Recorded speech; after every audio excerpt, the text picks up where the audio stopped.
Los invitamos a ocupar sus lugares.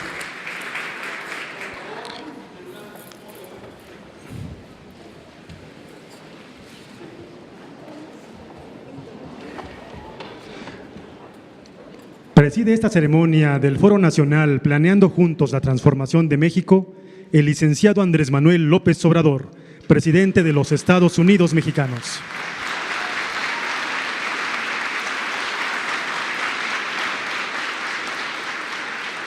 Lo acompañan en el presidium el doctor Carlos Manuel Ursúa Macías, secretario de Hacienda y Crédito Público. La maestra Josefa González Blanco Ortiz Mena, secretaria de Medio Ambiente y Recursos Naturales.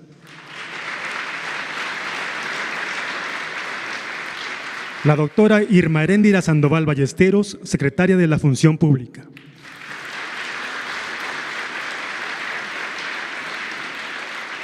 El maestro Román Meyer Falcón, secretario de Desarrollo Agrario, Territorial y Urbano. Y el licenciado Alejandro Encinas Rodríguez, subsecretario de Derechos Humanos, Migración y Población.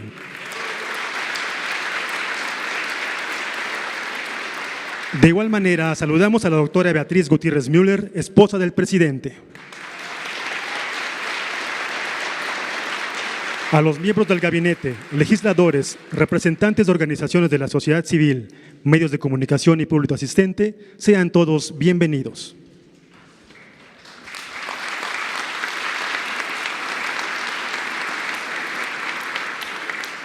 A continuación, escucharemos las palabras a cargo del doctor Carlos Manuel Ursúa Macías, secretario de Hacienda y Crédito Público.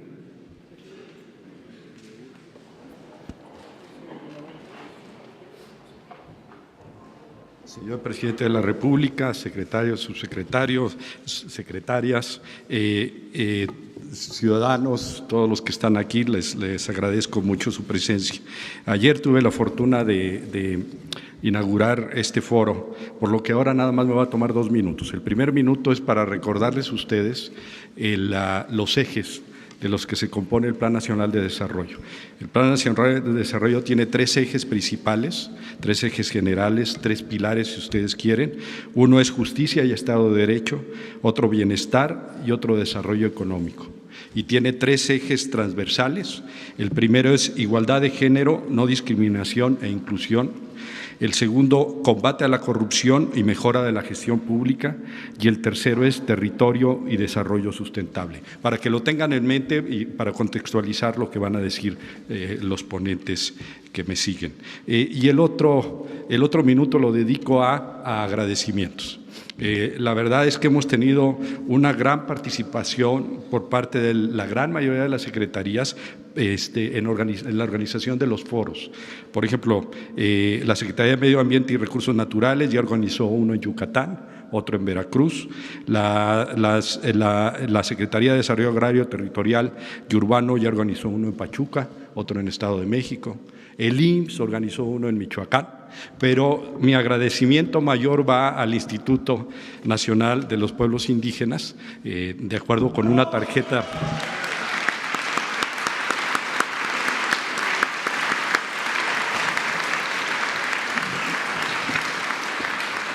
Me dice el licenciado Adelfo Regino Montes, el director general del INPI, que ya hasta este momento ha habido 22 foros, 22, con 8,382 asistentes. En este momento hay otros 2 foros más y se termina mañana. Para darles una idea, el primer foro fue en Ensenada, Baja California.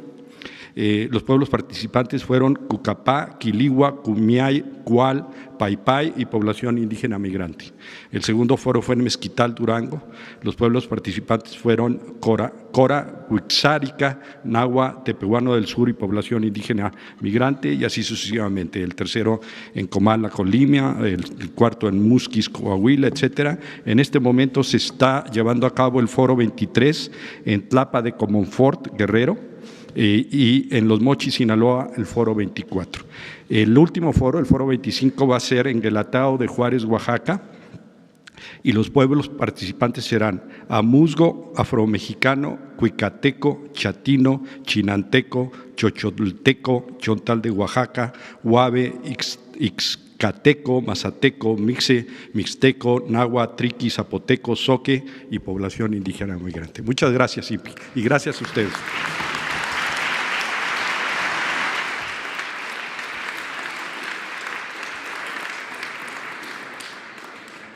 A continuación, escucharemos las palabras por parte del licenciado Alejandro Encinas Rodríguez, subsecretario de Derechos Humanos, Migración y Población.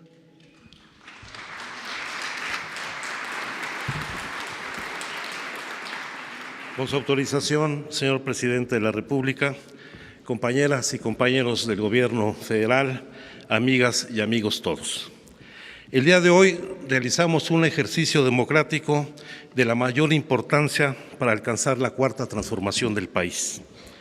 Retomar la planeación del desarrollo democrático del país con una visión integral e integradora, poniendo énfasis en el rescate de la nación y del bienestar y de la calidad de vida de todas y de todos los mexicanos.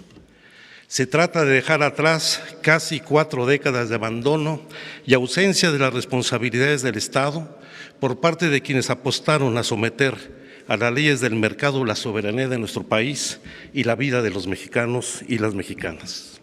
Discutimos entonces el futuro del país y el proyecto de nación al que aspiramos.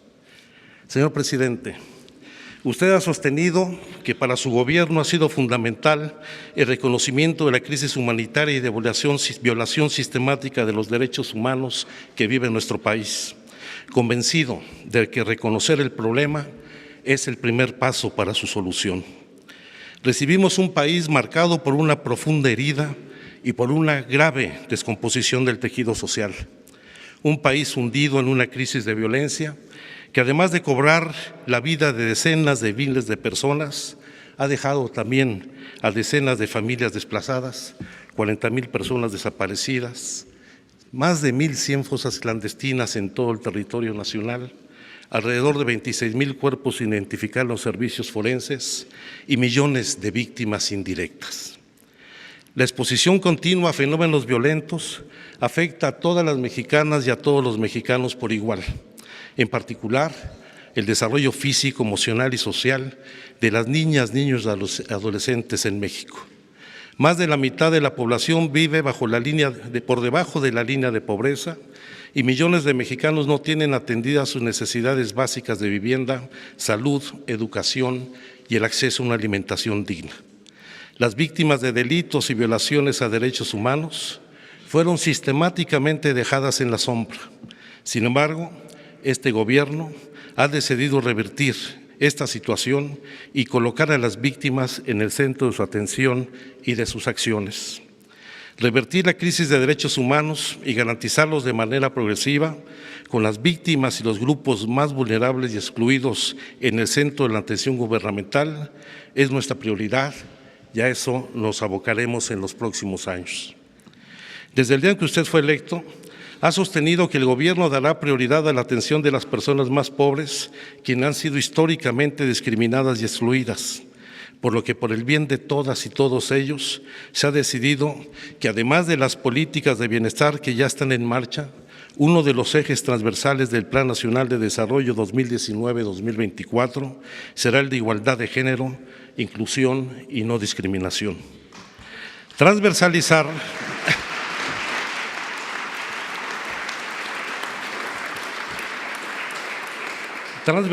el Plan Nacional de Desarrollo significa llevar la igualdad y la no discriminación, el combate a la corrupción y la mejora de la gestión pública, así como el enfoque territorial y el desarrollo sostenible, al diseño y a la implementación de todas y cada una de las políticas del Gobierno federal. La desigualdad, la exclusión y la pobreza se expresan también como formas de violencia y debemos enfrentarlas. Ya que 1 de cada 2 niños, niñas o adolescentes se encuentran en situación de pobreza y 2 de cada 10 están en pobreza extrema, afectando en mayor medida a las niñas y a las mujeres. El gobierno está poniendo énfasis en la atención a las necesidades básicas de las personas, garantizando al menos el mínimo esencial en el ejercicio del derecho a la alimentación, a la vivienda, a la educación y la salud, como lo plantean los 25 programas de bienestar o el programa de jóvenes construyendo el futuro. Es urgente cerrar las enormes brechas de desigualdad que viven los grupos históricamente discriminados y excluidos en el país.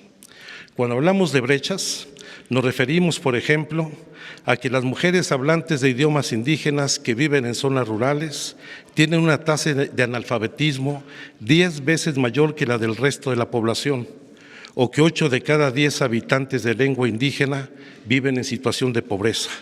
Esto se traduce en el doble del promedio nacional. Nos referimos a prácticas que en las calles, escuelas, clínicas, medios de comunicación y de transporte, entre otros muchos espacios, se imponen obstáculos de todo tipo a las personas con discapacidad porque sus diseños no son accesibles. Cuando hablamos de brechas de desigualdad, hablamos de que las mujeres indígenas y afromexicanas que viven en zonas rurales cuentan con servicios de salud escasos, lejanos, de peor calidad que en las zonas urbanas y sin adaptaciones culturales mínimas. Una de las expresiones más preocupantes de la violencia es la sistemática exclusión que viven las niñas y mujeres, así como la acentuada violencia intrafamiliar, laboral, comunitaria, institucional y feminicida de la que son víctimas. El 66% de las mujeres mayores de 15 años afirman haber enfrentado al menos un episodio de violencia emocional, física, económica, sexual o de discriminación a lo largo de su vida. Por ello, habremos de poner especial atención a la violencia que sufren las mujeres en las zonas de conflicto, la violencia sexual y las basadas en género que se expresan, por ejemplo, en la tortura sexual, que sigue siendo una práctica recurrente en el país y que debe ser erradicada. Estas formas de violencia las viven de manera más severa las mujeres indígenas, las mujeres privadas de su libertad, las mujeres migrantes, las madres solteras, las mujeres con discapacidad, las lesbianas y transexuales, las periodistas y defensoras de los derechos humanos. Las políticas de seguridad y los procesos de verdad y justicia, pero también las políticas del programa de bienestar, atenderán la forma específica de violencia que viven las mujeres, pero también deben fungir de manera diferenciada, dando prioridad a las mujeres más vulnerables. Así, la prioridad de atender los derechos humanos no se limita a la subsecretaría a mi cargo. Los derechos humanos deben impregnar de forma transversal todas las acciones y políticas públicas de este gobierno, tal y como lo propone el proyecto de Plan Nacional de Desarrollo que hoy discutimos. Sin embargo, para proteger y garantizar adecuadamente los derechos humanos y revertir la crisis humanitaria en el país, es fundamental que las políticas públicas se rijan bajo el principio de no discriminación, de perspectiva de género y de inclusión, promoviendo también la equidad de género, adaptándose a las necesidades e identidades concretas de cada persona. La perspectiva de género debe permear todas las acciones del gobierno, reconociendo los diferentes tipos de violencia que afectan a las mujeres y entenderlas como un problema social y estructural. Asimismo, se debe impulsar por medio de políticas públicas, en comunicación y colaboración con comunidades y la sociedad civil, una transformación de los estándares y conductas patriarcales para promover y adoptar normas sociales positivas que impulsen la equidad de género. Para lograr que la no discriminación, la equidad de género y la inclusión sean ejes transversales de las políticas de todo el gobierno, es necesario que la construcción del Plan Nacional de Desarrollo retome estas perspectivas para que funjan como directrices de la construcción de la paz en el país. Por ello, desde los distintos ámbitos del Gobierno federal, se promoverá que las políticas públicas partan de diagnósticos serios, nutriéndose de experiencias comparadas y de la colaboración de organismos internacionales, la academia y organizaciones de la sociedad civil. Es necesaria también la coordinación entre las distintas secretarías del Gobierno federal y los distintos órdenes de gobierno para asegurarse que los derechos humanos, la no discriminación, la perspectiva de género y la inclusión sean efectivamente un eje transversal a lo largo del sexenio. La Secretaría de Gobernación, en el marco de sus facultades, colaborará con las distintas secretarías y dependencias para alcanzar el objetivo primigenio planteado, alcanzar la paz y la reconciliación entre todas y todos los mexicanos. Señor presidente, usted ha sintetizado de manera clara esta nueva visión del Gobierno nacional cuando ha señalado que la Secretaría de Gobernación se convertirá en los hechos en la Secretaría de los Derechos Humanos. Ello entraña una nueva visión en el ejercicio del poder público, donde la Secretaría de Gobernación, sin desatender sus responsabilidades en la conducción de la política interior del país, dejará de ser un órgano para el control y para la persecución política y deberá erigirse en una institución garante de derechos y libertades, donde la razón del Estado y el principio de autoridad sean reemplazados por la salvaguarda del interés nacional y el ejercicio pleno de los derechos y libertades de todas y todos mexicanos. En ello, y siguiendo sus instrucciones, emprenderemos el mayor de nuestros esfuerzos para retomar la planeación como un instrumento que nos permita consolidar la cuarta transformación que está en marcha en nuestro país. Muchísimas gracias.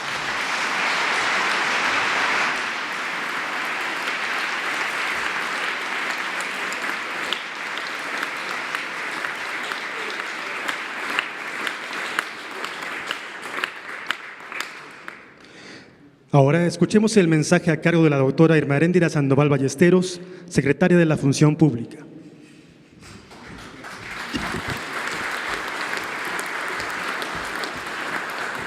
Muchas gracias. Señor presidente de la República, licenciado Andrés Manuel López Obrador, distinguidos miembros del Presidium, compañeras y compañeros. Uno de los ejes fundamentales de la Cuarta Transformación es pugnar por una vida pública sin corrupción y transparente, una vida pública que incluya la denuncia ciudadana de todas las formas que la corrupción tiene para expresarse.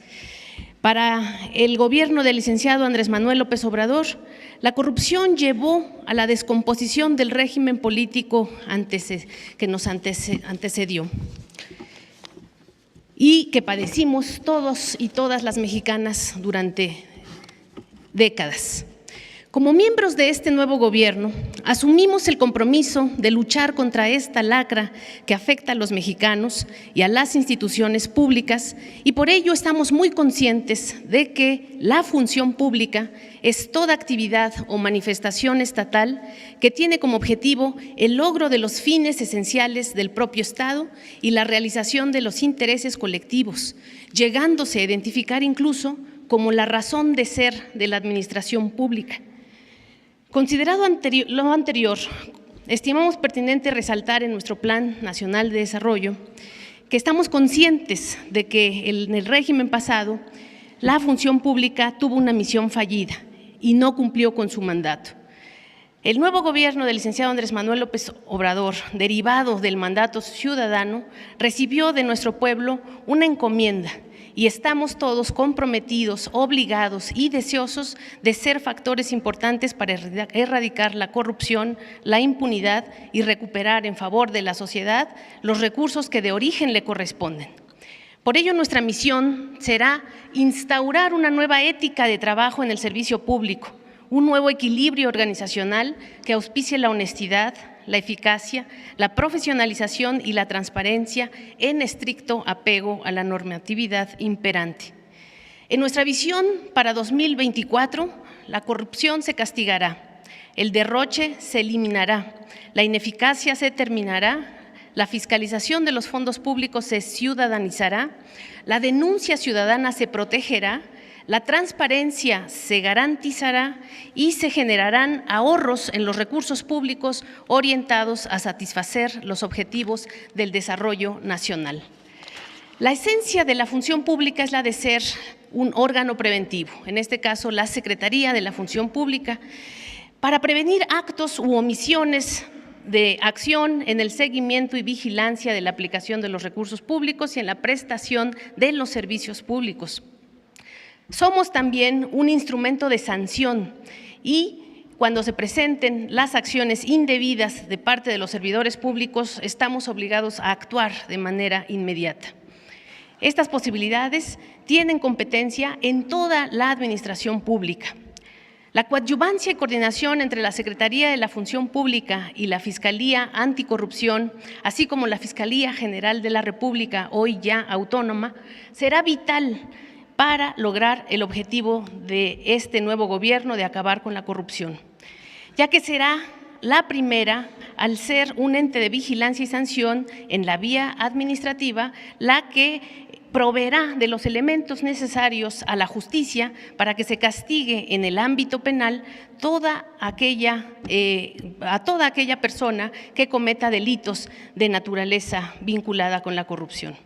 Seremos y nos comprometeremos a ser una especie de ministerio público de la probidad. La Secretaría de la Función Pública se encarga de las acciones de auditoría del gasto de los recursos federales y de control interno a políticas, planes, programas, normas, en coordinación con nuestros órganos internos de control que tienen por objetivo prevenir riesgos en el funcionamiento del gobierno. Es necesario restablecer la confianza de los ciudadanos en el servicio público, para lo cual la Secretaría de la Función Pública se constituirá en la dependencia encargada no solo de la revisión y la sanción de conductas contrarias a las normas, sino también en la planeación e implementación de mejoramientos, de mejoras de gestión, especialmente en aquellas oficinas que tengan contacto con el público y que tengan la obligación de auspiciar los derechos fundamentales de la sociedad. El servicio público tiene razón de ser únicamente si es útil a la protección de los derechos fundamentales y si prevalece el interés general. La implementación de nuestra próxima ley de austeridad republicana de Estado, así como la aplicación de la política de austeridad republicana que nos ha encomendado el señor presidente de la República, será de la mayor importancia para estos objetivos. La austeridad de Estado es un modo de vida democrático, sustentado en el interés general, en la sobriedad de la vida pública y privada y en la entrega abnegada al cumplimiento del mandato popular. Un gobierno austero es aquel que no malgasta en cuestiones vanas el dinero público, sino que destina la mayor parte de sus recursos a los propósitos reales del desarrollo que emergen del mandato popular. Nuestra línea transversal de combate a la corrupción que defenderemos y auspiciaremos desde la Secretaría de la Función Pública se construye sobre la base de un concepto de austeridad republicana que recoge lo mejor de la historia de nuestro país y se aleja de la aplicación neoliberal de la austeridad funcional al menoscabo de los gobiernos y al pisoteo de los derechos sociales. La austeridad neoliberal funcionó bajo la lógica de reducir la justicia social y los gastos de inversión del gobierno. El neoliberalismo avanzó afectando derechos y disminuyendo recursos de los programas sociales con objeto de beneficiar solo intereses creados y de unos cuantos. El presidente de la República ha sido muy claro en proponer una austeridad republicana que adelgace el gasto burocrático del gobierno y los gastos innecesarios y onerosos, pero que respete y aumente los derechos sociales de toda la población en el marco del principio de progresividad de los derechos fundamentales. La fundamentación jurídica de esta idea es abundante y se encuentra en una diversidad de tratados internacionales, pero sobre todo emerge de nuestra propia historia. Precisamente por ello es que para instaurar esa nueva ética de trabajo en el servicio público es indispensable dar un seguimiento estrecho a la actuación de los servidores públicos y con ello se verán reducidos los riesgos de corrupción, al mismo tiempo que se protegerán los recursos de la Administración Pública Federal y se vigilará el adecuado uso de los mismos. Para lograr que la plantilla laboral de todo nuestro gobierno y la administración pública federal esté compuesta por servidores públicos capaces y honestos, que actúen en beneficio de la sociedad, que cuenten con oportunidades de desarrollo personal y profesional y cuya actuación se encuentre en un proceso de evaluación y mejora continua, se requiere de la adecuada implementación del servicio profesional de carrera, tarea que también estará a cargo de nuestra Secretaría y en la cual hacemos eco de las palabras aquí compartidas por nosotros, por el subsecretario de Gobernación, en cuanto a fomentar un servicio profesional de carrera con perspectiva de género, de no discriminación y de auspicio a toda la profesionalización de nuestros servidores públicos. Gracias.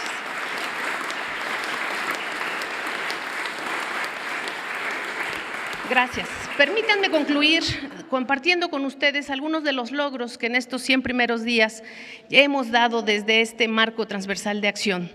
Por primera vez en la historia de México, la función pública logró que todo el gabinete legal y ampliado, los subsecretarios de Estado y los 32 delegados federales hicieran pública la totalidad de sus declaraciones patrimoniales y de conflicto de interés.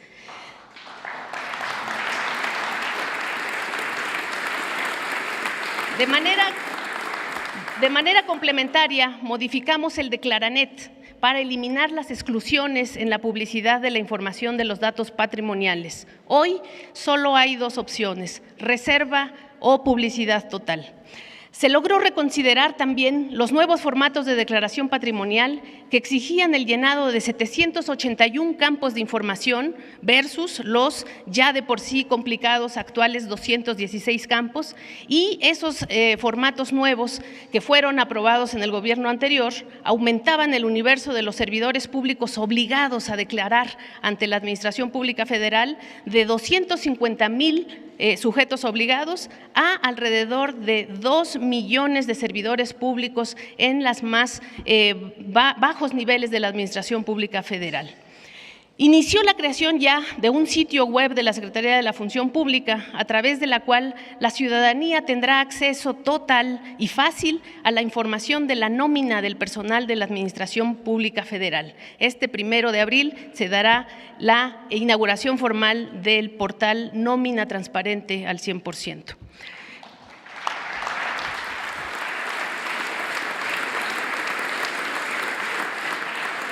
Se reanudaron los trabajos del proceso de la Alianza para el Gobierno Abierto, para lo cual se diseñó y se acordó una hoja de ruta para atender de raíz la problemática de la vigilancia estatal y legal en México, y la Secretaría de la Función Pública, como representante del Poder Ejecutivo en el Sistema Nacional Anticorrupción, está trabajando con todo su esfuerzo para atender esta alianza para un gobierno abierto. En 3 meses se han abierto casi las mismas investigaciones que todo el año pasado. Entre el 1 de diciembre de 2018 y el 4 de marzo de 2019 se han turnado a las áreas de investigación concretamente 23 investigaciones, 133 expedientes de evaluación patrimonial, 68 análisis de incompatibilidades patrimoniales, 12,500 constancias de inhabilitación y no inhabilitación, y se han realizado más de 150 audiencias por controversias sobre contrataciones públicas. Las presuntas faltas administrativas por probables delitos administrativos o faltas administrativas incluyen una cuantía de 793 millones de pesos que muy probablemente serán regresados a la tesorería, a la TESOFE, a la Tesorería de la Federación. Estamos convencidos de que vamos a lograr nuestro sueño acariciado de tener una administración pública libre de corrupción. Estamos también trabajando ya en el otorgamiento de un distintivo de integridad para las empresas mexicanas, así como un padrón de empresas certificadas en probidad que permitirá un combate integral a la corrupción en las contrataciones públicas. Pues yo quiero agradecer a todo mi equipo de trabajo que ha estado presente desde ayer en estos foros de interacción.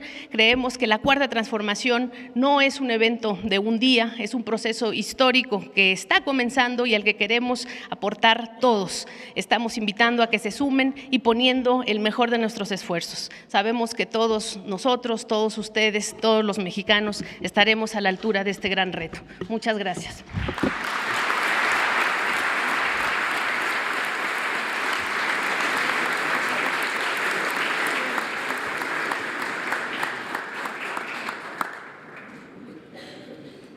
A continuación, escucharemos las palabras por parte de la maestra Josefa González Blanco Ortiz Mena, secretario de Medio Ambiente y Recursos Naturales.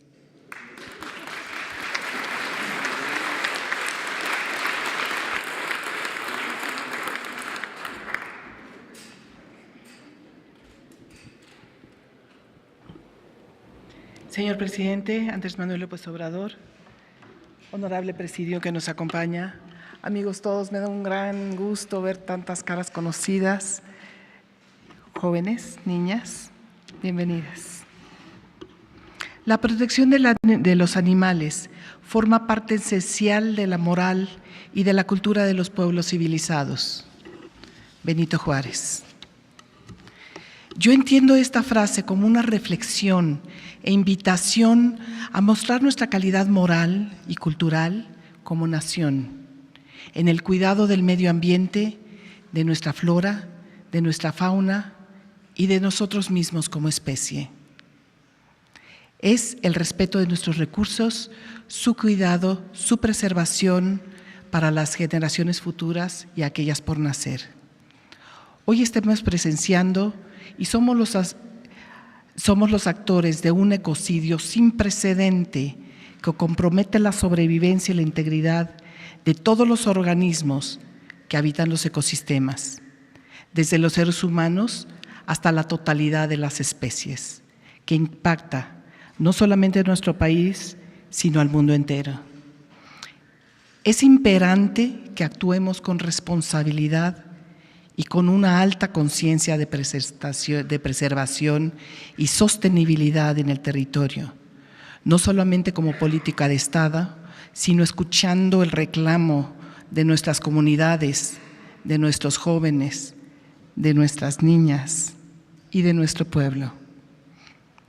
No habrá desarrollo, justicia social ni bienestar si no tenemos bosques que capten agua, selvas y humedales que mitiguen emisiones, recursos naturales sanos que provean medios de vida para las comunidades.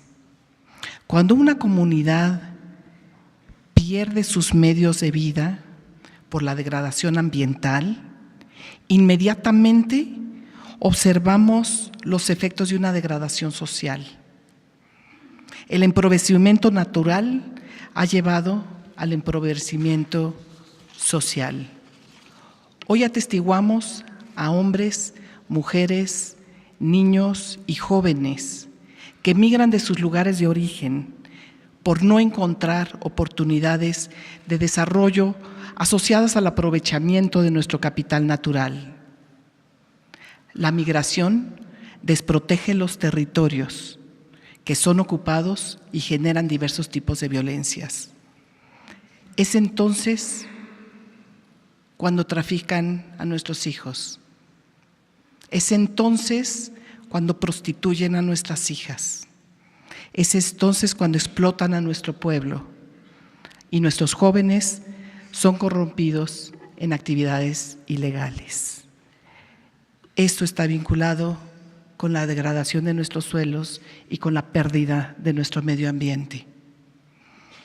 El eje transversal que propusimos, Semarnat y Sedatu, reconoce que el modelo de desarrollo implementado durante las últimas décadas condujo a una ocupación y explotación del territorio y los recursos naturales alejados siempre del bienestar social y ambiental. Para lograr esta incorporación, la Semarnat y la Sedatu, tomamos en consideración tres elementos: la visión biocentrista, el ordenamiento territorial y la importancia de la corresponsabilidad del gobierno y todos los sectores en la toma de conciencia sobre la muerte que están sufriendo nuestros ecosistemas. En la dimensión ambiental debemos reconocer que el sector tiene una deuda con el pueblo de México. No se ha logrado integrar la dimensión de bienestar social como un criterio de definición en la política ambiental. En la Semarnat nos proponemos saldar esa deuda de la mano con todas las otras dependencias federales.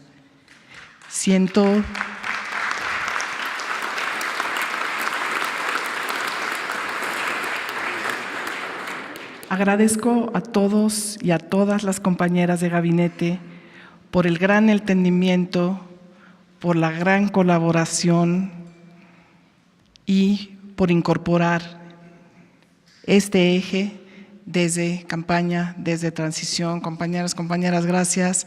Gracias por todo su apoyo. Juntos limpiaremos México. Por ello, en el marco del Plan Nacional de Desarrollo, impulsamos una política nacional ambiental que prioriza a las comunidades y pueblos indígenas, ellos siempre primero, que integra una perspectiva de igualdad entre hombres y mujeres, que focaliza acciones que inciden en el día a día de las personas y de las comunidades, como es el caso de acceso al agua en cantidad y calidad.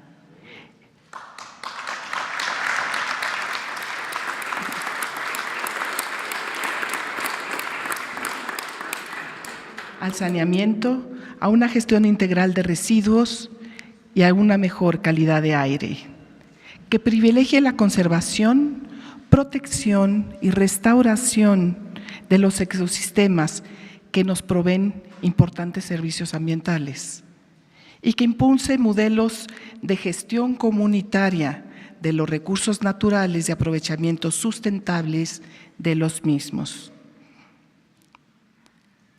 La naturaleza está en un estado de emergencia. Por eso, nuestra tarea es impostergable. Comparto con ustedes datos que revelan la urgencia y la relación sinérgica entre lo ambiental, lo social y lo económico. En el último año, los costos totales por agotamiento de degradación ambiental ascendieron a 947,000 millones de pesos, lo que representa el 4.4% del Producto Interno Bruto. De no impulsar políticas para la mejora de la calidad del aire, podríamos tener costos que asciendan a 20,000 millones de pesos al año. De hecho, anualmente al país le cuesta 1,600 millones de pesos el tratamiento médico y las pérdidas de productividad causadas por la contaminación del aire. La acelerada pérdida de los bosques profundiza la situación de vulnerabilidad de 13 millones de personas que viven en las zonas forestales de México, de los cuales alrededor de 5 millones son indígenas que viven en calidad de pobreza.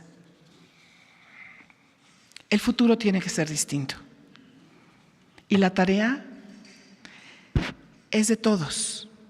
Somos corresponsables, gobierno, sociedad, sector privado, academia.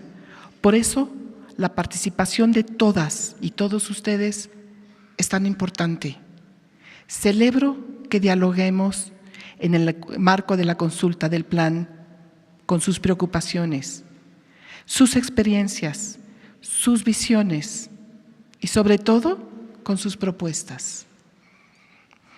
Este enfoque se puso en manifiesto en esta consulta, en donde salieron de aquí numerosos decálogos, donde los ciudadanos fueron los que establecieron los compromisos de cómo contribuirán con el Gobierno de México para lograr estos objetivos. Para el tamaño de este reto, no podemos avanzar si no es con el entusiasmo y el ingenio que caracteriza a todas las mexicanas y a todos los mexicanos. Todos debemos actuar desde nuestras trincheras para salvar al planeta. Mucho hemos de hacer desde el Gobierno federal para promover tanto acciones como un cambio de paradigma en el consciente colectivo que nos permita generar las condiciones de crecimiento económico con justicia social, combate a la pobreza, pacificación, con el respeto y cuidado al medio ambiente. Pero esa es tarea de todos. Los invito a todos los sectores, a los empresarios, inversionistas, académicos, productores, educadores, comerciantes, líderes de opinión y prensa, a considerar que sus acciones tienen inevitablemente un impacto en el territorio y en el medio ambiente. Solo tienen que decidir qué tipo de impacto quieren ustedes tener. Históricamente, en épocas oscuras, en que ideologías extremistas han degenerado en genocidio, es decir, el exterminio masivo de personas. Ahora, en el siglo XXI, la amenaza global es el ecocidio, es la pérdida de nuestros ecosistemas, es la pérdida de nuestros recursos.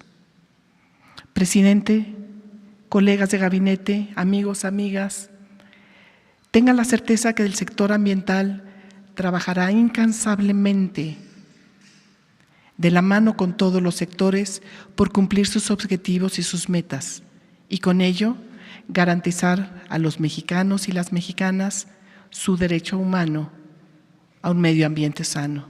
Muchas gracias.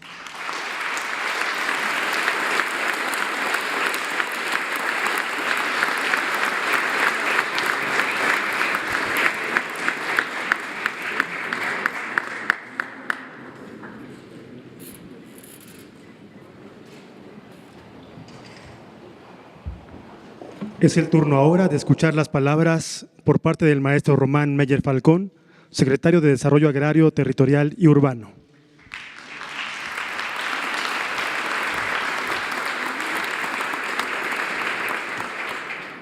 Muy buenos días a todos y a todas. Andrés Manuel López Obrador, presidente constitucional de México, compañeras y compañeros, funcionarios, amigas y amigos que nos acompañan el día de hoy, muchas gracias. Las políticas públicas son las herramientas que tiene el gobierno para construir un mejor futuro. Sin embargo, las mejores políticas públicas son aquellas que se diseñan poniendo al ciudadano al centro, considerando sus necesidades y entendiendo su entorno. El Plan Nacional de Desarrollo, que hoy nos convoca, se está elaborando con la participación plural de las y los ciudadanos. El diálogo se basó en 3 ejes transversales: la perspectiva de género y no discriminación, el combate a la corrupción y la mejora de la gestión pública, y por último, el territorio y el desarrollo sostenible. En este último, el trabajo coordinado con la Semarnat ha sido fundamental. Compartimos la necesidad de incluir este enfoque en las acciones y programas del Gobierno federal para recuperar la función social y ambiental del territorio nacional. Si estas, cada uno se aborda por separado y de forma aislada, hoy conformamos una perspectiva integral del desarrollo para México. Este eje es producto de la visión del presidente Andrés Manuel López Obrador, que nos ha pedido concretar un desarrollo que integre los aspectos socioculturales, demográficos, económicos, ambientales, con una perspectiva territorial. Replantear el aprovechamiento sostenible de nuestro territorio y sus recursos da una clara señal de que el Estado mexicano está recuperando terreno en materia de planeación. En estos últimos días, gente de diversos sectores se ha dado cita en los foros que hemos organizado para fortalecer el Plan Nacional de Desarrollo. desde expertos y expertas en sus áreas, representantes de la academia, de la sociedad civil y hasta representantes de los pueblos originarios. Todas y todos con una misma convicción: aportar sus ideas para construir un México más justo y más próspero. En las últimas décadas, nuestro extenso territorio ha sido ocupado con una visión que articule el desarrollo territorial, con el cuidado del medio ambiente y el bienestar de sus habitantes. La mayor preocupación de los gobiernos en turno se concertó casi y exclusivamente en el desarrollo económico, del que en realidad se beneficiaron muy pocos. Se sacó provecho de nuestras tierras a costa de empeñar el bienestar ambiental, económico y social de México y sus próximas generaciones. Estas inadecuadas políticas públicas pusieron en evidencia, entre otras cosas, la falta de control del Estado mexicano sobre su territorio, manifestándose en la falta de presencia del gobierno. Además, hoy nos enfrentamos a graves conflictos socioterritoriales, ocasionados por la falta de unas políticas públicas incluyentes con las comunidades y sus entornos. A esto hay que sumar los desafíos que representan el cambio climático. De acuerdo con el Instituto Nacional de Ecología y Cambio Climático, 480 municipios, la quinta parte del total del país, son los más vulnerables a los fenómenos naturales, la mayoría localizados en la región sur-sureste del país, donde se combinan la pobreza, el rezago social y donde se encuentra la mayor biodiversidad del país.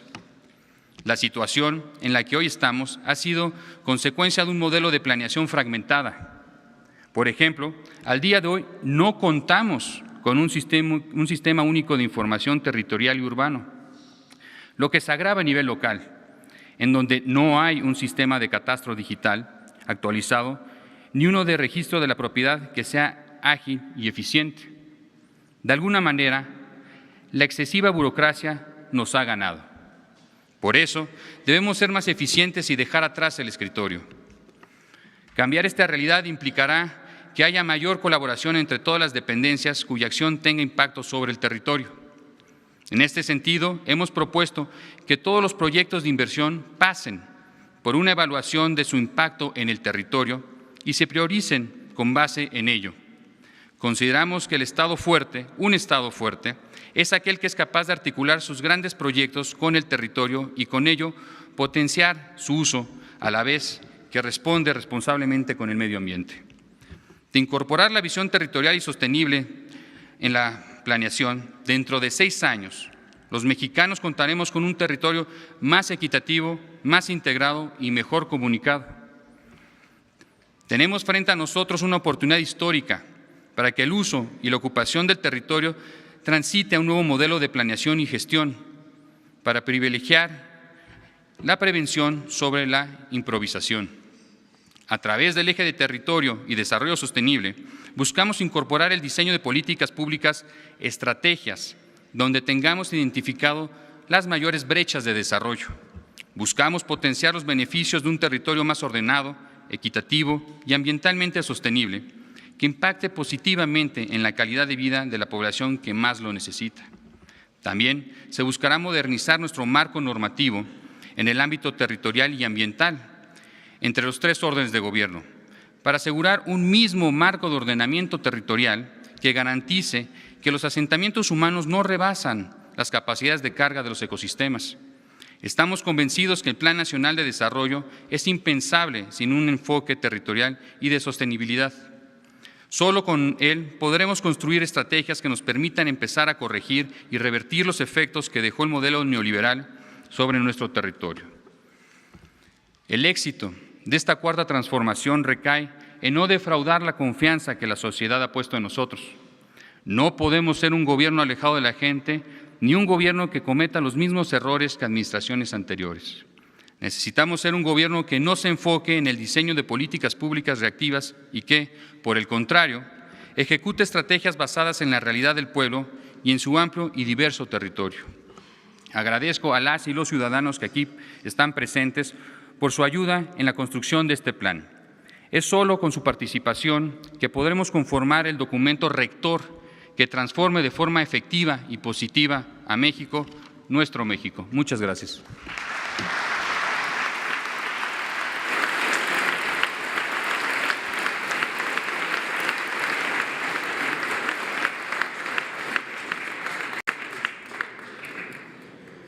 A continuación, damas y caballeros, escuchemos el mensaje que nos dirige el licenciado Andrés Manuel López Obrador, presidente constitucional de los Estados Unidos Mexicanos.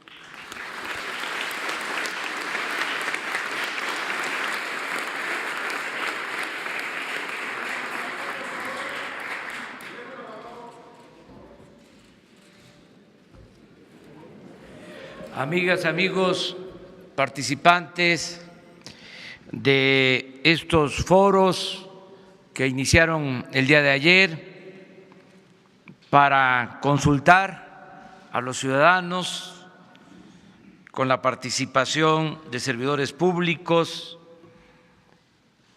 y elaborar el Plan Nacional de Desarrollo 2019-2024. Es un hecho importante el que se celebren estos foros y que se le dé relevancia a la planeación para el desarrollo, que durante todo el periodo neoliberal estuvo en desuso. No se hablaba de planeación para el desarrollo. Se guiaban los anteriores gobernantes de las recetas que enviaban desde el extranjero, de las llamadas reformas estructurales. Desde allá se definía la agenda nacional y se imponían las políticas públicas, entre comillas, porque al final de cuentas eran políticas que iban dirigidas a garantizar el bienestar de las minorías y a marginar a la mayoría de nuestro pueblo. Por eso es muy importante el que en un acto soberano,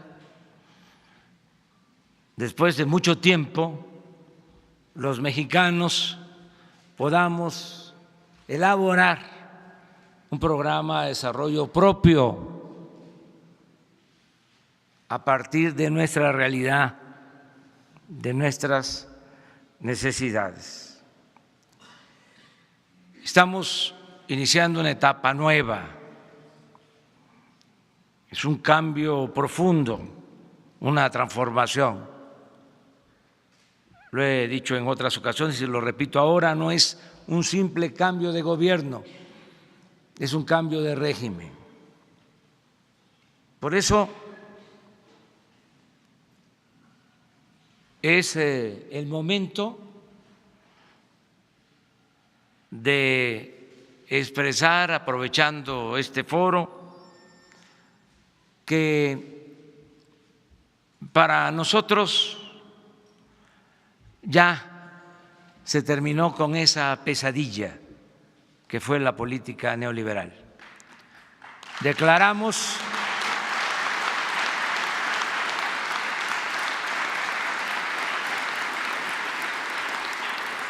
formalmente desde Palacio Nacional el fin de la política neoliberal.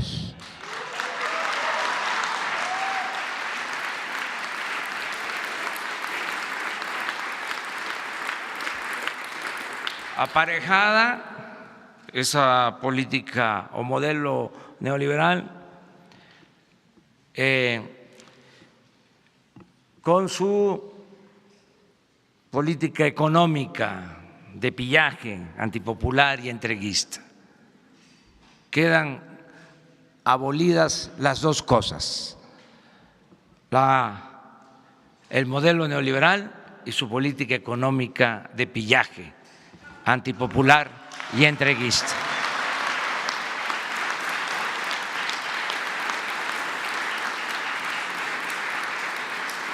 Como siempre, suele pasar en estos casos, la pregunta de nuestros adversarios va a ser: ¿y qué proponen? ¿Cuál es el modelo alternativo? Ahora nos toca, y esa es la respuesta, edificar lo que sigue, con la conciencia de que lo que hagamos no solo será por la regeneración de nuestra vida pública, sino inspiración para otros pueblos. Tenemos la responsabilidad de construir una propuesta post-neoliberal,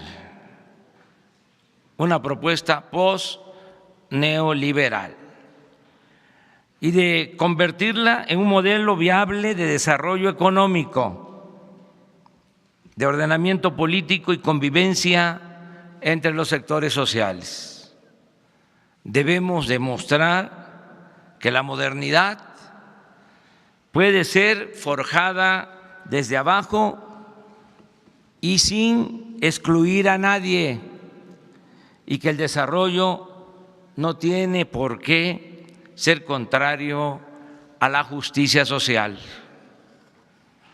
Propongo a continuación algunos lineamientos para lograr este propósito de crear, elaborar la nueva política, la política postneoliberal.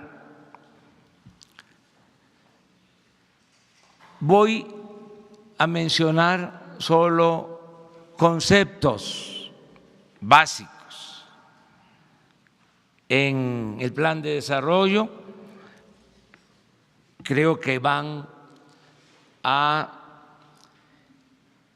elaborarse a detalle y a explicarse con toda la argumentación suficiente estos conceptos. Pero considero que en el programa alternativo, en el programa para suplir al periodo post, o mejor dicho, para iniciar el periodo post-neoliberal y suplir, hacer a un lado la pesadilla de los 36 años del neoliberalismo o neoporfirismo. Creo que los conceptos básicos, el primero, honradez y honestidad.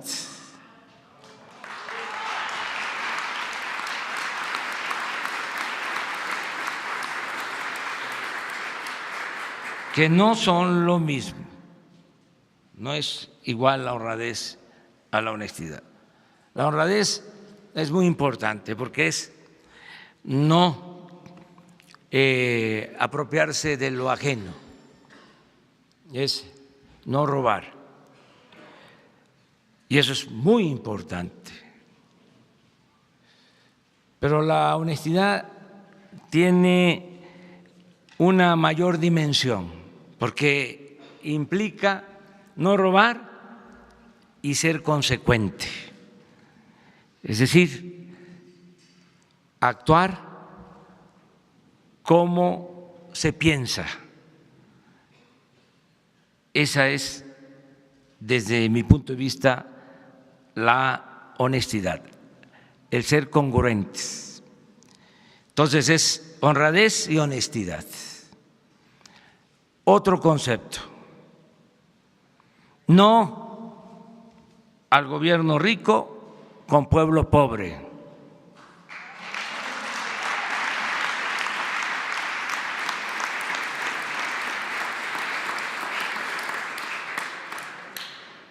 Poner fin, como lo estamos haciendo, al dispendio, con una política de austeridad republicana. Decía Díaz Virón, nadie tiene derecho a lo superfluo mientras existan quienes no tienen lo indispensable, lo básico. Otro concepto, economía para el bienestar, que pensemos en que haya crecimiento de la economía, pero también distribución de la riqueza y del ingreso, que eso en esencia es desarrollo,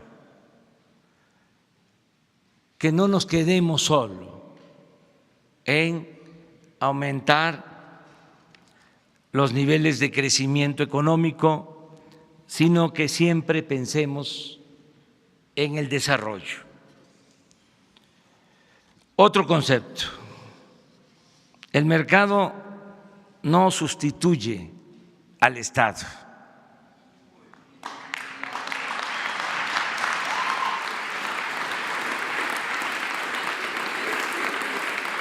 Esa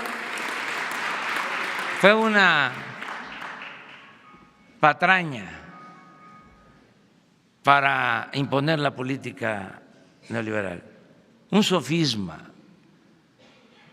Ninguna parte el Estado se diluye,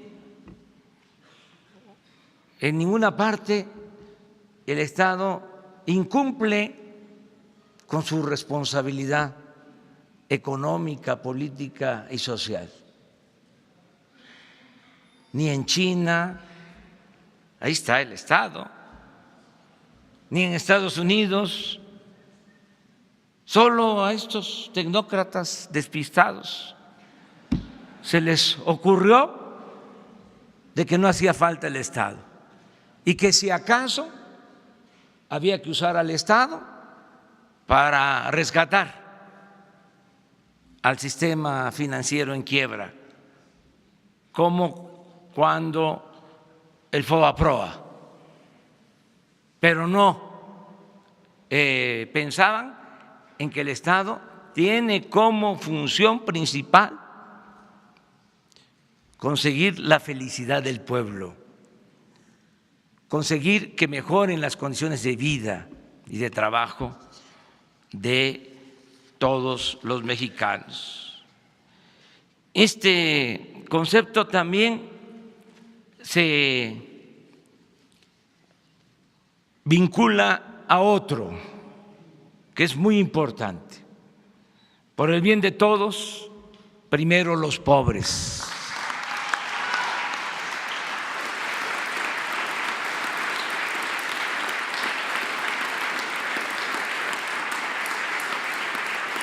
Atender a todos, escuchar a todos, respetar a todos, pero darle preferencia a los más necesitados, a los vulnerables, a los débiles, a los explotados, a los olvidados, a los marginados.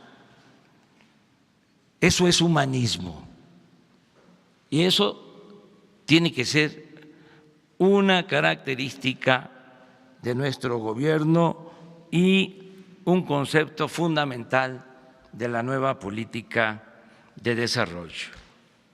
Otro concepto, no dejar a nadie atrás, no dejar a nadie fuera. Esto significa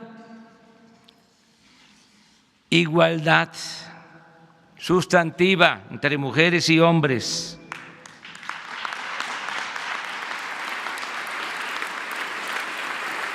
la dignidad de los adultos mayores y el derecho de los jóvenes a tener un lugar en el mundo. Rechazamos toda forma de discriminación por características físicas, posición social, escolaridad, religión, idioma, cultura, lugar de origen, preferencia política e ideológica, identidad de género, orientación y preferencia sexual.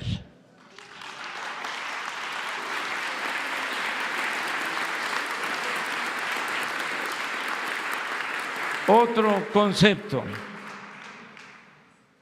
muy importante: no hay paz sin justicia.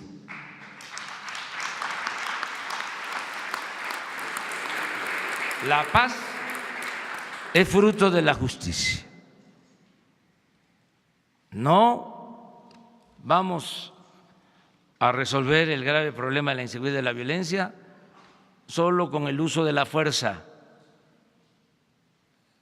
Tenemos que atender las causas que originan la violencia. Tenemos que reactivar la economía, crear empleos, que haya desarrollo, bienestar, atención a los jóvenes, y de esa manera vamos a tener condiciones favorables para garantizar la paz y la tranquilidad. Cuantitativamente, de esto depende en un porcentaje considerable el que se consiga la paz y la tranquilidad en el país. Lo demás es complementario. El que haya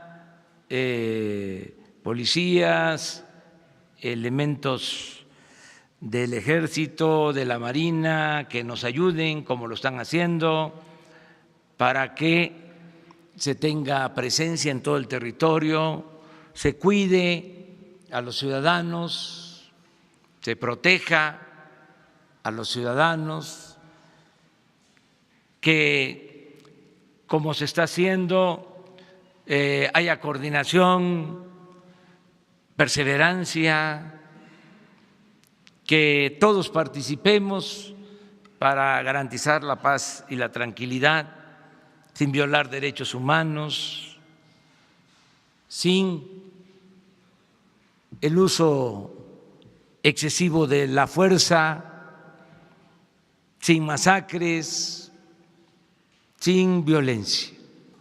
Pero,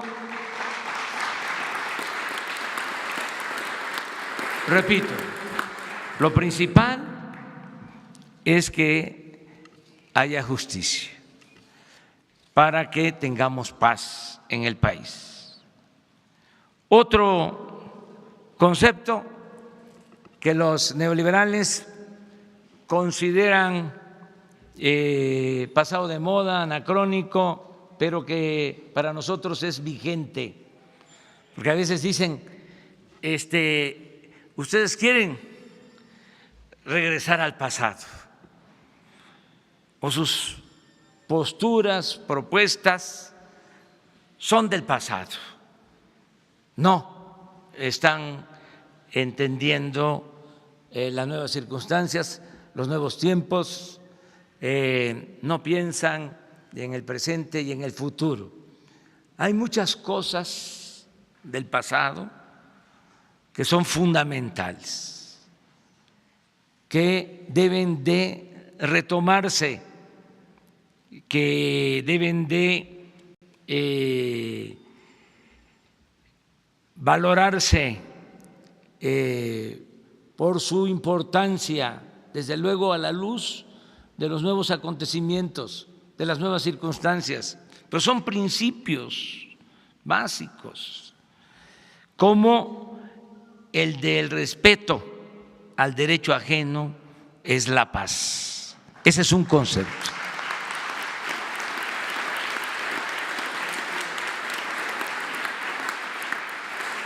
¿Qué significa la no intervención? Que nosotros no tengamos afanes hegemónicos, que no aspiremos a ser un imperio, que aspiremos a ser una nación libre y fraterna con todos los pueblos del mundo.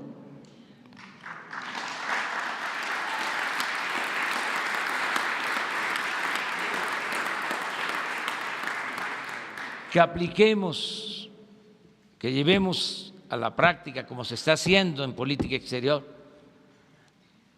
el principio de la autodeterminación de los pueblos, de la solución pacífica de las controversias, de la cooperación para el desarrollo.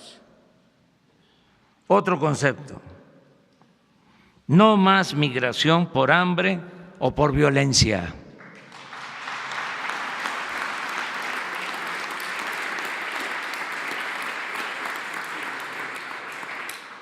Que la migración sea opcional, no forzada. Que el que quiera irse del país lo haga por gusto, en ejercicio de su libertad, no por falta de oportunidades de trabajo y de bienestar. Otro concepto: la democracia, que significa el poder del pueblo, el mandar obedeciendo, de verdad, no como retórica o como concepto teórico. La democracia en sus dos vertientes, en lo que es la democracia representativa y lo que es la democracia participativa, y enfatizar mucho en la democracia participativa, hacer realidad el referéndum, el plebiscito, la consulta ciudadana, la revocación del mandato, llevar a la práctica lo que establece nuestra Constitución en su artículo 39, acerca de que el pueblo tiene en todo momento el derecho de cambiar la forma de su gobierno, y que es el pueblo el soberano. Por eso también el que podamos dejar establecido el principio de la revocación del mandato.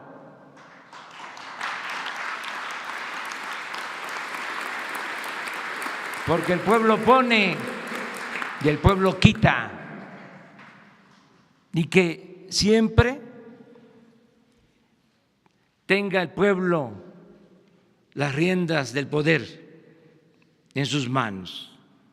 Una auténtica democracia, que se terminen las prácticas de la falsificación en las elecciones, de la compra del voto, del acarreo, del clientelismo, de los fraudes electorales, elecciones libres y limpias. Esa debe ser otra aportación de nuestro gobierno en esta nueva etapa. Y por último, un concepto más: ética, libertad y confianza. Vamos al renacimiento de México, a la búsqueda del bienestar material y también a la búsqueda del bienestar del alma. Vamos a la cuarta transformación, haciendo uso de la gran reserva de valores que tenemos en nuestro país. México es de los países con más riqueza en valores culturales, morales, espirituales. Para lograr, apoyándonos en nuestras culturas, una sociedad más justa, más libre, más democrática, más independiente y sobre todo más fraterna, amorosa, Muchas gracias.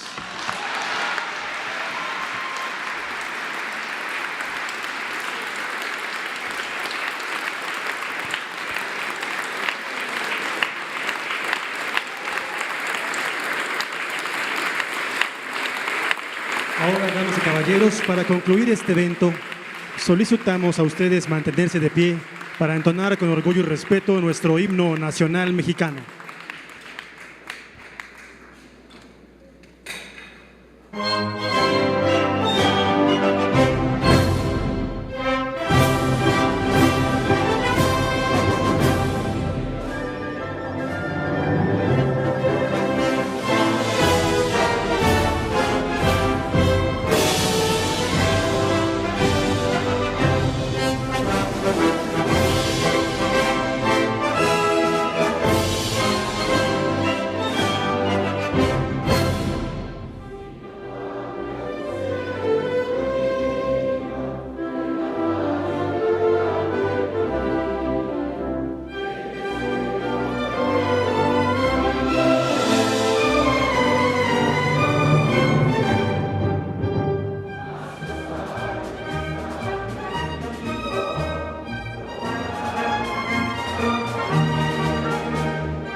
Se despide de ustedes el licenciado Andrés Manuel López Obrador, presidente de México.